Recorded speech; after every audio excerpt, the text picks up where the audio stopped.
Hello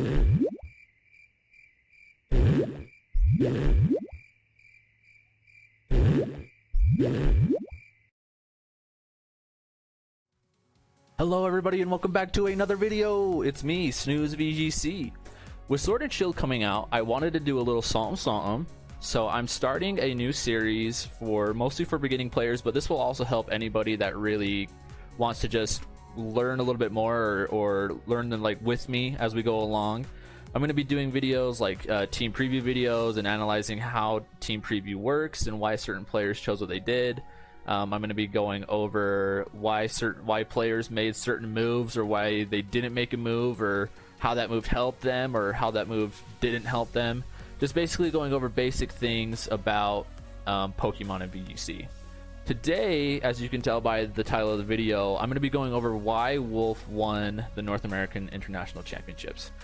Now I'm going to be analyzing his moves and what he made, and hopefully it'll help either new or novice players kind of understand how the game functions and how they can maybe improve their own game. So this is the North American International Championships of Wolfe versus Graham Amity. This was VGC 2019 Ultra Series.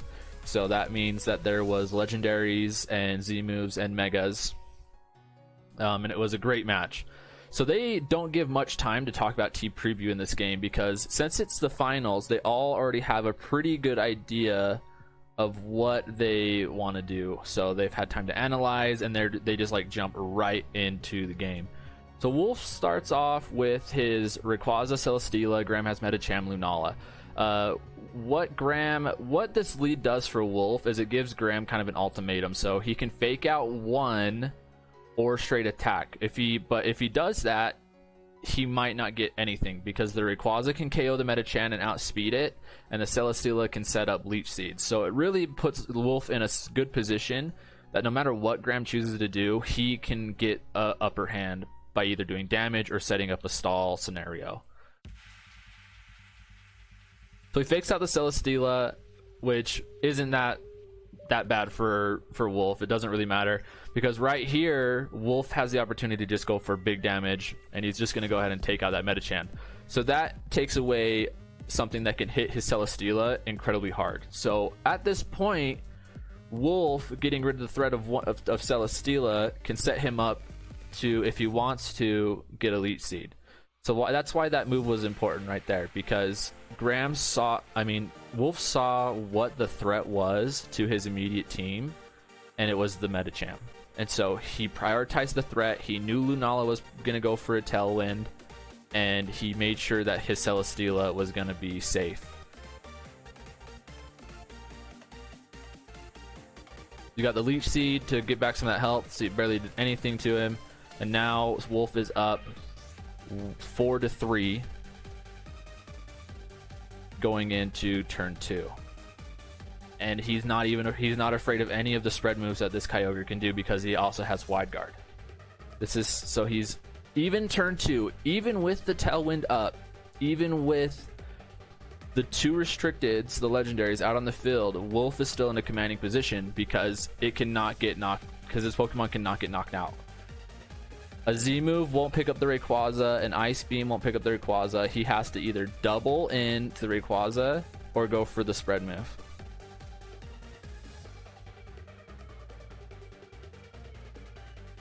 Okay, so why did Wolfe switch instead of attack? So you have a scenario here. He has Wide Guard with his Celesteela, right? Which means he can cover the spread move that might happen. So he went for the Incineroar, because the Incineroar can take the Z move from the Lunala no problem, and an Ice Beam easily. So he made the safest move possible, went for the Wide Guard, and switched in the resisted in case there was a double into his Rayquaza. That's why that was a good move.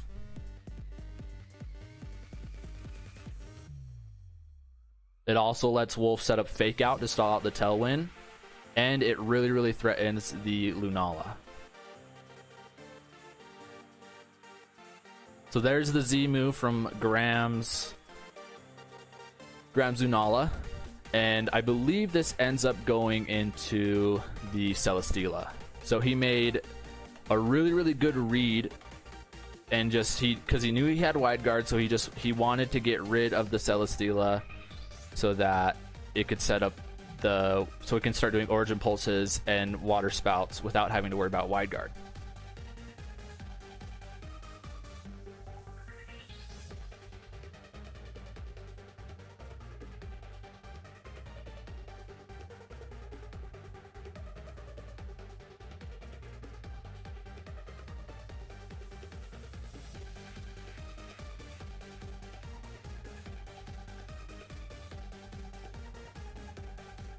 That was a great call on Graham's side, and Wolfe really didn't lose a ton of that besides just the wide guard support. He still has the Rayquaza, he still has the weather control with airlock, and he can fake out here. So he can fake out the Kyogre and go for a Dragon Ascent if he wants to onto the Lunala. The Lunala Z move has been burned, so it doesn't have to worry about taking incredible amounts of damage on the Rayquaza. And he's not in a bad position at all. He made a good switch. Graham made a good call, got a knockout, but Wolfe now gets a free switch in back into his Rayquaza with fake out support.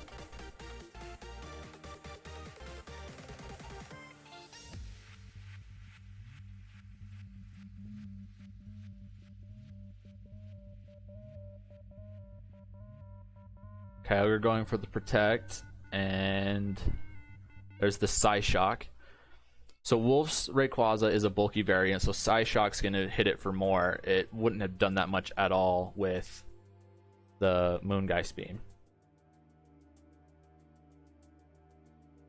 So what he did there, going for the Icy Wind, is if he got the fake out on the Kyogre, with the Icy Wind, he would have been 100% faster. And actually, did you see that? So he didn't fake out. He made the read, which is a prediction in VGC. He made the read onto the Kyogre. Now that's something that you just have to practice as you play, because the Kyogre could have attacked, and that would have been bad. But he made that read, which was an educated guess, and did the Icy Wind and then the Darkest Lariat to pick up the Lunala. So that was a really good call by Wolfe to go for that, because now he doesn't have to worry about the Lunala. It's just the Kyogre and whatever he has in the back, and the Incineroar hasn't even been hurt yet.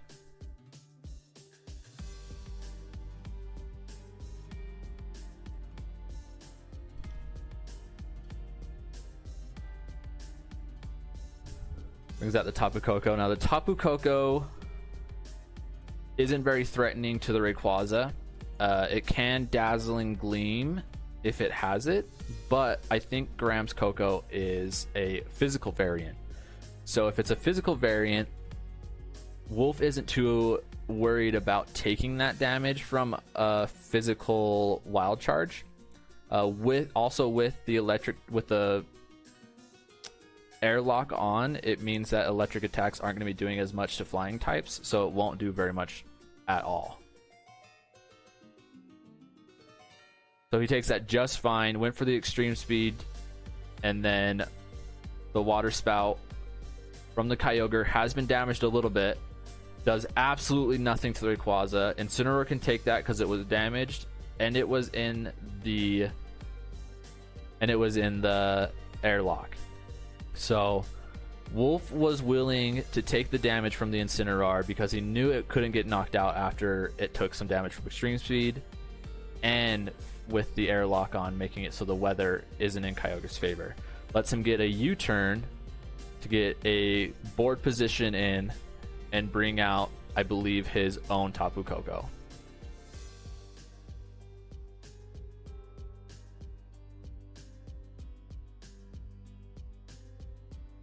So Tailwind has petered out, which means that there's a choice that can be made here. So Tapu Koko on Wolfe's side is Farium Z. So he can Farium, so he can either Thunderbolt the Kyogre, Farium Z the Tapu Koko, and then his Incineroar can either switch out or get the Intimidate onto the physical Koko, or just extreme speed and go for damage. Okay, Kyogre uses Protect, Coco uses Thunderbolt into the Protect, so he went for the Thunderbolt onto Kyogre, which is safe. The Wild Charge goes into the Rayquaza, so he just sacks the Rayquaza there. That way he can get a free switch in to Incineroar, which can give Fake Out pressure onto the Tapu Koko. So we can Fake Out the Tapu Koko, and he can Thunderbolt the Kyogre. And then the following turn, if the Kyogre doesn't get a double Protect, he can just go straight and double into the Tapu Koko and win the game. The Intimidate also helps because now the Wild Charges won't be doing nearly as much.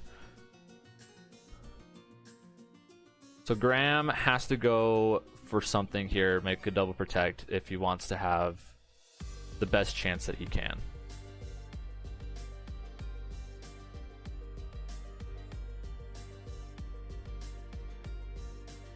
Graham goes for the double Protect, it fails. Incineroar goes for the Fake Out on the Koko.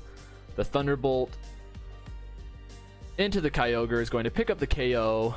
Very safe move there, very easy.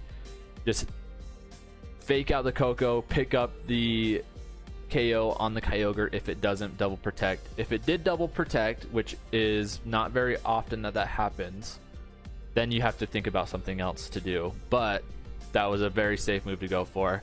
And now Wolf here can just double into the Tapu Koko and pretty much seal the deal for game 1. Yep, so as we see here, he goes for it. Tapu Koko uses Wild Charge. Incineroar lives thanks to the Intimidate. The Darkest Lariat is going to pick up the KO. So that was game 1. So Wolf made some really great switches there that were to his benefit, like the turn where he switched out his Rayquaza for his Incineroar and then wide guarded with his Celesteela was a very safe move that if they had doubled into the Rayquaza, then it would have been perfect. But they picked up the knockout on Celesteela, but that gave Wolf a free switch in back into his Rayquaza to control the weather and have Fake Out pressure. From that, he knew that he had Fake Out pressure, and so he made the prediction that the Kyogre would Protect and knocked out the Lunala, putting him in commanding position of the game. And I think that turn was the most pivotal for the game, and it really set Wolf up to win game 1.